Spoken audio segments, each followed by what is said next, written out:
NCP আসলে শুরু থেকেই কিন্তু সংস্কারের রাজনীতিটাই করে এসছে এবং আমাদের মূল চিন্তা ভাবনা কিন্তু সংস্কারকে নিয়ে এবং সংস্কারকে সামনে রেখেই কিন্তু এনসিপির জন্ম হয়েছে। জুলাইয়ের পরে শহীদদের আকাঙ্ক্ষা যেটা ছিল যে দেশ সংস্কার, বাংলাদেশকে সংস্কার করে সামনের দিকে এগিয়ে নিয়ে যাওয়া, এটার জন্যই কিন্তু আমরা একদল তরুণের সাথে এসে, বিশেষ করে আমি একজন অন্য সেক্টরে ছিলাম, সেখান থেকে এসেছি, তরুণদের সাথে এসে হাত মিলিয়েছি বাংলাদেশকে সংস্কারের জন্যই।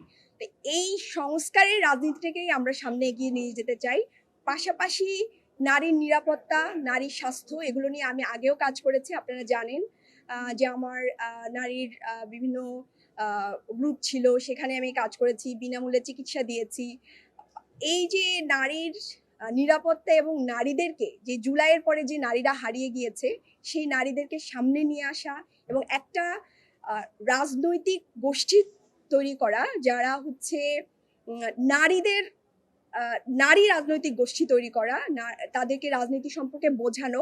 কারণ বাংলাদেশে দেখেন, আপনারা সবাই যারা আছেন এখানে, সবাই কিন্তু পড়াশোনাটা কিন্তু মায়ের হাতেই করেছেন, বাবার চেয়েও বেশি মায়ের হাতেই আপনাদের বিষয়টা ছিল। যে আমার প্রথম যে আন্দোলনের মাঠ ছিল সেটা কিন্তু শিক্ষা সংস্কার থেকে এসছিল আমার বাচ্চার জন্য। তো সেই জায়গা থেকে মেয়েদের রাজনীতি বোঝাটা অনেক বেশি ইম্পর্টেন্ট।